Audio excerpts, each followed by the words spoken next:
Hello. Today we're going to talk about zip files, what they are and how to create them. A zip file is basically one single file that you can either put one or multitude of files into.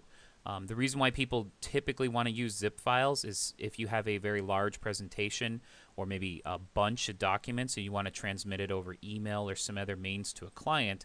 A lot of times all of those documents together will just be too large. Now there's also some security options with zip files. We're not going to get too into those today. We're just going to look at creating them.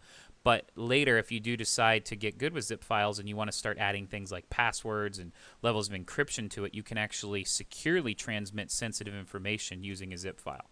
So for testing purposes, we've created three just test blank documents: an Excel spreadsheet, a Word document, and a PowerPoint. Now let's say these are your three documents you want to get over to a client, and although these documents are very small because they don't contain anything, let's say they're all very large, and together all three of these documents are too large to send to the client, and I keep getting a bounce with my email. So all we have to do is highlight all three of these documents, right-click on the highlighted selection, and just hit Send To. Now within Send To, the first option there is a compressed or zip folder. Once we click that, it'll go ahead and do it automatically. Now we can call this whatever we want to call it, and let's just call it presentation. Okay. Once we finish renaming it, this is now a zip file. It's ready to be sent to the client. When the client gets it, they can double click on the zip file, see all the items in it. However, before they can view those items, they'll need to extract the file, which we're going to address in a separate video.